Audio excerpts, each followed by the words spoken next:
नमस्कार विद्यार्थी मित्रांनो, तुमचे माझ्या व्हिडिओमध्ये स्वागत आहे। जवाहर नवोदय विद्यालय प्रवेश परीक्षा विभाग 2 अंकगणित घटक 11 गणितीय सूत्रांचे सरलीकरण यामधील स्वाध्याय 11.3 आज आपण पाहणार आहोत।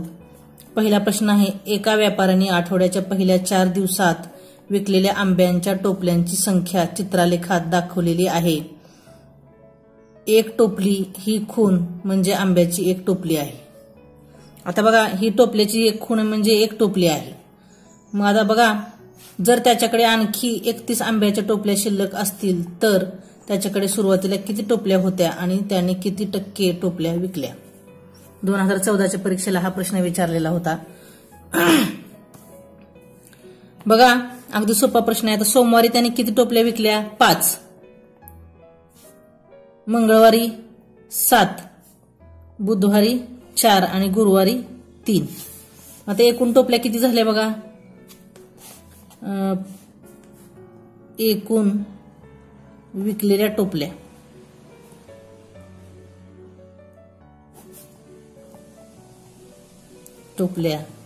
बरोबर बघा, 5 आणि 7 12, 12 अधिक 4 16, 16 आणि 3 19, म्हणजे त्याने 19 टोपल्या आंब्याच्या विकल्या। मग जर त्याच्याकडे आता आणखीन 31 टोपल्या शिल्लक आहेत तर सुरुवातीला त्याच्याकडे किती टोपल्या होत्या हे आपल्याला काढायचंय। आता 31 शिल्लक आहेत म्हणल्यानंतर अगोदर विकलेल्या 19 आणि शिल्लक 31 यांची आपल्याला काय करावं लागेल? बेरीज करावी लागेल। 9 आणि 1 10, हातचा आला 1, 3 आणि 1 4 आणि 1 5, म्हणजे त्याच्याकडे सुरुवातीला 50 टोपल्या होत्या। आता इथं आपल्याला 2 प्रश्न विचारलेले आहेत की त्याच्याकडे सुरुवातीला किती टोपल्या होत्या आणि त्याने किती टक्के टोपल्या विकल्या। आता एका प्रश्नाचं उत्तर आपण काढलं की त्याच्याकडे सुरुवातीला 50 टोपल्या होत्या, हे काढलेलं आहे आपण। आता त्याने किती टक्के विकल्या?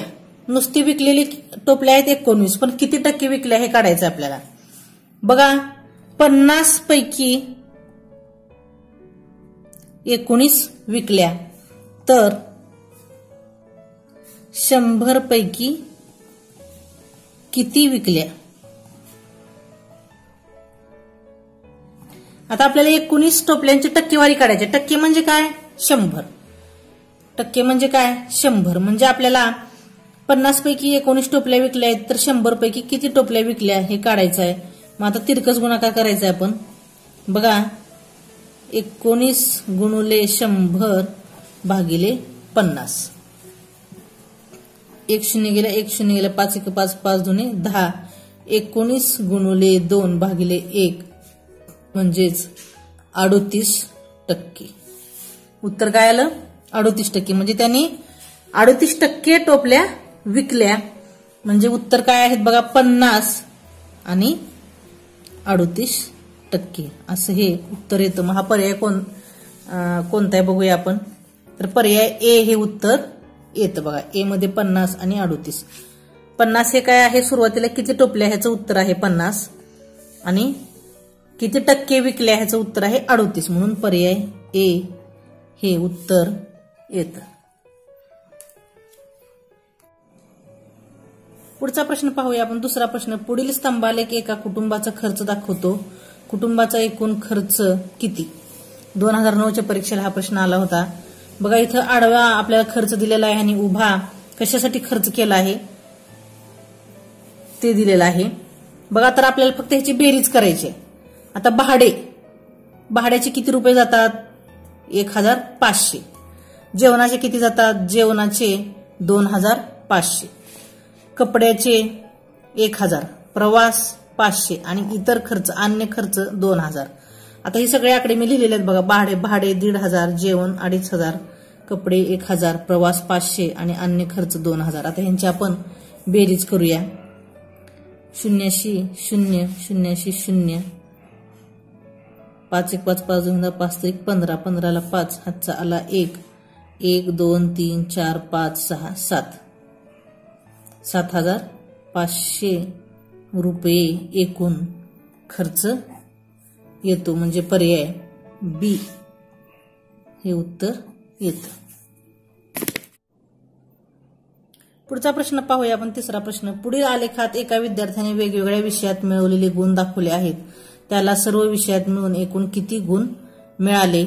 2016च्या परीक्षेला हा प्रश्न विचारला होता. बघा, अगदी सोपा प्रश्न आहे. आपल्याला फक्त त्या मुलांच्या गुणांची बेरीज करायची आहे. आडवे विषय दिलेले आहेत आणि उभे गुण दिलेले आहेत. बघा, इंग्लिशला 20 गुण आहेत, हिंदीला 30 आहेत, गणिताला 50 आहेत, विज्ञानला 40 आहेत आणि सामान्य विज्ञानला 30 आहेत. तर ह्यांची बेरीज करायची. आता उभी मांडणी केलेली आहे बघा मी. 20 30 50 40 आणि 30. 0 0 2 आणि 3 5 5 आणि 5 10 आणि 4 14 आणि 3 17 म्हणजे 170 गुण त्याला सर्व विषयामध्ये मिळून मिळालेले आहेत. म्हणून पर्याय बी हे उत्तर येतं. पुढचा प्रश्न पाहूया आपण. चौथा प्रश्न. पुढील चित्रालेख एका व्यापाऱ्याने आठवड्याच्या पहिल्या 5 दिवसात विकलेल्या संत्र्यांच्या टोपल्यांची संख्या दर्शवतो. जर त्याच्याकडे अजून 270 टोपल्या शिल्लक असतील तर त्याच्याकडे सुरुवातीला किती टोपल्या होत्या आणि त्याने किती टक्के टोपल्या विकल्या? आता हे चिन्ह जे आहे ते टोपलीचं आहे. मग एक चिन्ह बरोबर संत्र्यांच्या 10 टोपल्या आहेत. बघा, मग पहिल्या म्हणजे 5 दिवसाची विक्री दिलेली आहे इथं. सोमवारी बघा, एक चिन्ह म्हणजे आपल्याला 10 धरायचे, म्हणजे सोमवारी 40 विकल्या, मंगळवारी 60 विकल्या, बुधवारी 30 विकल्या, गुरुवारी 40 विकल्या आणि शुक्रवारी 60 विकल्या. आता एकूण त्याने किती टोपल्या विकल्या हे अगोदर आपल्याला काढावं लागेल. बघा, एकूण त्याने बघा 40 आणि 60 एकूण त्याने किती टोपल्या विकल्या हे काढायचं आपल्याला. तर आपण बेरीज करूया आपण. 40 अधिक 60 अधिक 30 अधिक 40 अधिक 60. 0 0 6 4 10 10 3 13 13 आणि 4 17 17 आणि 6 23 म्हणजे एकूण त्याने 230 टोपल्या त्याने विकल्या.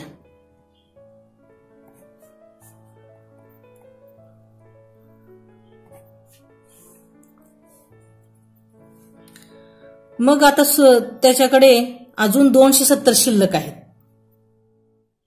तर सुरुवातीला त्याच्याकडे किती टोपल्या होत्या?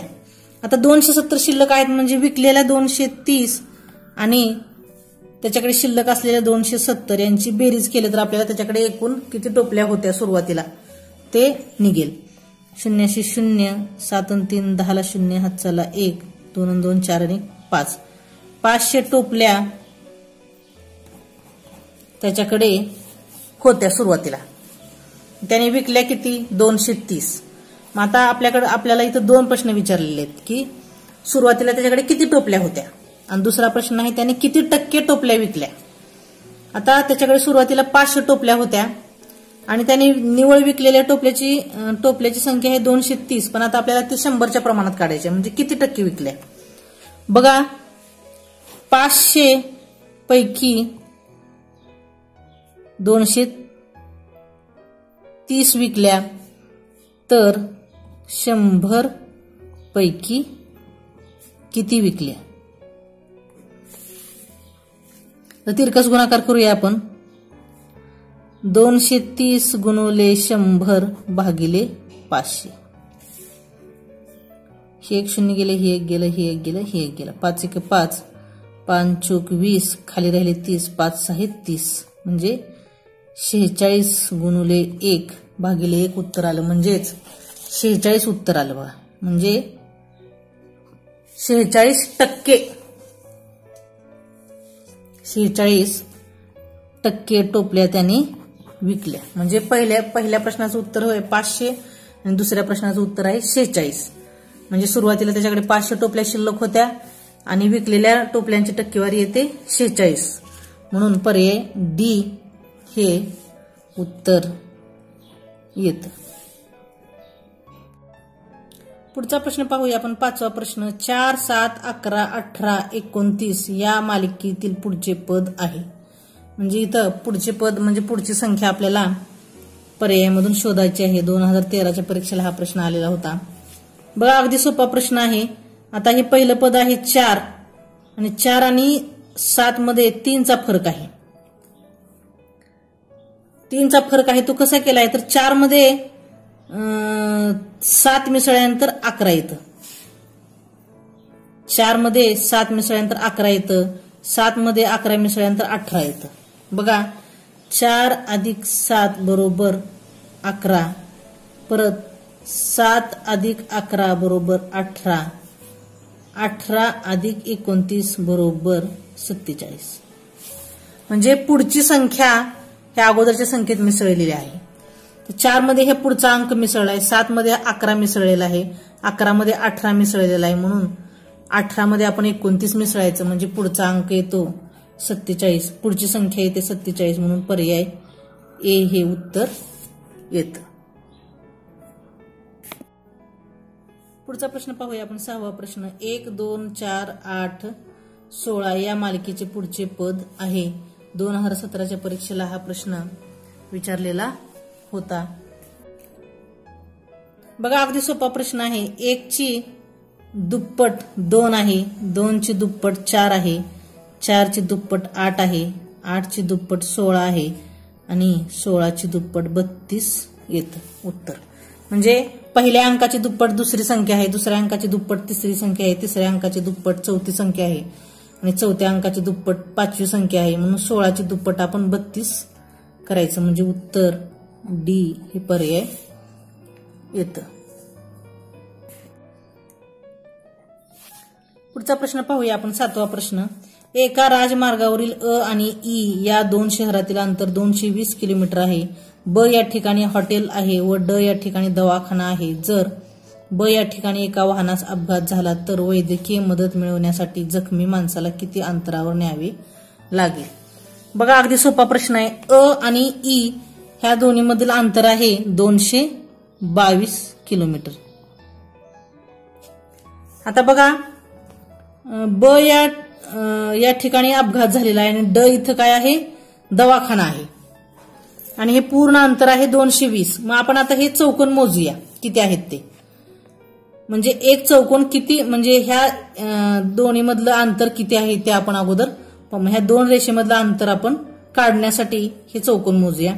1, 2, 3, 4, 5, 6, 7, 8, 9, 10, 11, 12, 13, 14, 15, 16, 17, 18, 19, 20, 21, 22.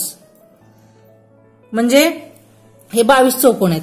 म्हणून आपण एकूण अंतर किती आहे 220 किलोमीटरला आपण 22 ने भागूया. म्हणजे हा एक चौकोन आहे. ह्या पहिल्या आणि दुसऱ्या रेषेमधील अंतर आपल्याला समजेल. आता 22 एक 22 शून्याचा भाग बसला म्हणजे 10 किलोमीटर हे अंतर ह्या पहिल्या रेषेपासून दुसऱ्या रेषेपर्यंत आहे. म्हणजे हे प्रत्येक 2 रेषेमध्ये 10 किलोमीटर अंतर आहे. मग आता आपल्याला प्रश्न विचारला आहे की ब या ठिकाणी अपघात झालेला आहे आणि ड या ठिकाणी त्याला न्यावं लागेल. ह्या दोन्हीमध्ये अंतर किती आहे ब आणि ड मध्ये. तर मग आपण आता हे ब आणि ड मधल्या चौकोन मोजूया. 1, 2, 3, 4, 5, 6, 7, 8, 9, 10, 11, 12. 12 गुणुले 10 बरोबर 120 किलोमीटर. म्हणजे ब पासून ड पर्यंतचं अंतर किती आहे 120 किलोमीटर आहे. म्हणजे पर्याय सी हे उत्तर येतं.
पुढचा प्रश्न पाहूया आपण 8वा प्रश्न. 12, 15, 19, 24, 30 या मालिकेतील पुढील पद आहे. 2014च्या परीक्षेला हा प्रश्न विचारला होता. अगदी सोपा प्रश्न आहे बघा. 12 नंतर 15 आहे, या दोन्हीमध्ये कितीचा फरक आहे? 3चा फरक आहे. 15 नंतर 19 आहे, म्हणजे ह्यामध्ये 15 मध्ये 4 मिसळले की 19 येतं, म्हणजे 15 आणि 19 मध्ये 4चा फरक आहे. 19 आणि 24 मध्ये 5चा फरक आहे बघा. 19 मध्ये 5 मिसळले की 24 उत्तर येतं. मग आता 24 आणि 30 मध्ये 6चा फरक आहे, म्हणजे हा फरक एक वाढत गेलेला आहे. अगोदर 12 आणि 15 मध्ये 3चा होता, 15 आणि 19 मध्ये 4, 19 आणि 24 मध्ये 5, 24 आणि 30 मध्ये 6. आता ह्या पुढील संख्येमध्ये आणि 30 मध्ये 7चा फरक असायला पाहिजे, म्हणजे आपण 30 मध्ये 7 मिसळले की 37 होतं, म्हणजे पुढचं पद येतं 37. कारण पुढच्या संख्येमध्ये आणि 30 मध्ये 7चा फरक पाहिजे, म्हणून आपण 30 मध्ये 7 मिसळलं 37 झालं, म्हणजे पर्याय सी हे उत्तर येतं.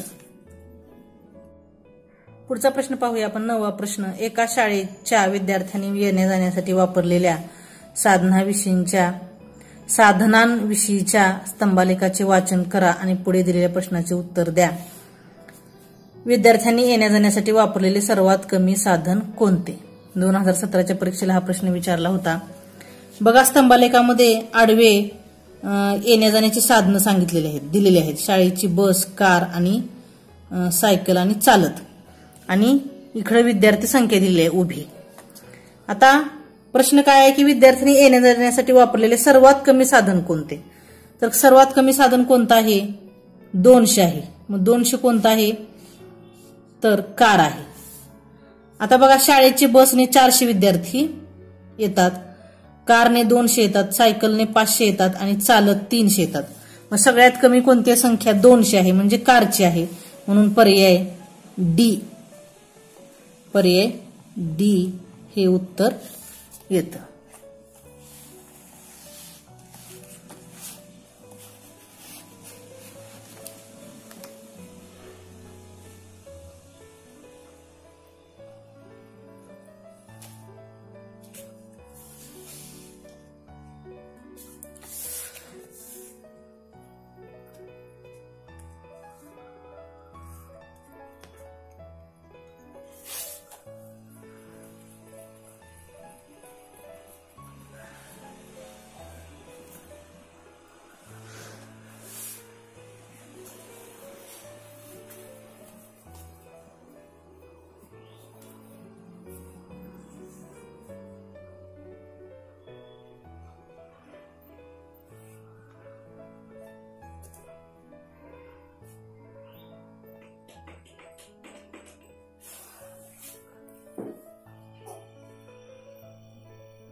पुढचा प्रश्न पाहूया आपण 10वा प्रश्न. आगकाड्याने बनवलेल्या पुढील त्रिकोणांच्या आकृतिबंधाचे निरीक्षण करा.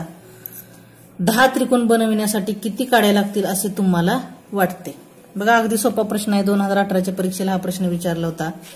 3 काड्या वापरल्यानंतर 1 त्रिकोण बनतो, परत 5 काड्या वापरल्यानंतर 2 त्रिकोण होतात बघा, 7 काड्या वापरल्यानंतर 3 त्रिकोण होतात आणि 9 काड्या वापरल्यानंतर 4 त्रिकोण होतात. 1 2 3 4. मग आता 11 काड्या वापरल्यानंतर 5 त्रिकोण होतात. 1 2 3 4 5. आणि 13 काड्या वापरल्यानंतर 6 त्रिकोण होतात. 15 काड्या वापरल्यानंतर 7 त्रिकोण होतात. 17 काड्या वापरल्यानंतर 8 त्रिकोण होतात. 19 काड्या वापरल्यानंतर 9 त्रिकोण होतात आणि 21 काड्या वापरल्यानंतर 10 त्रिकोण होतात. म्हणजे आपल्याला प्रश्न काय विचारला की 10 त्रिकोण बनवण्यासाठी किती काड्या लागतील? तर 10 त्रिकोण बनवण्यासाठी 21 काड्या लागतील, आगकाड्या लागतील, म्हणजे पर्याय सी हे उत्तर येतं. अशा प्रकारे स्वाध्याय 11.3 इथे संपलेला आहे। तुम्हाला माझा व्हिडिओ आवडल्यास लाईक करा आणि शेअर करा आणि ज्यांनी माझं चॅनल सबस्क्राईब केलं नाही त्यांनी माझं मिशन नवोदय हे चॅनल जरूर सबस्क्राईब करा, म्हणजे पुढील व्हिडिओची नोटिफिकेशन तुम्हाला आपोआप मिळेल। पुन्हा भेटूया पुढच्या व्हिडिओसह। धन्यवाद।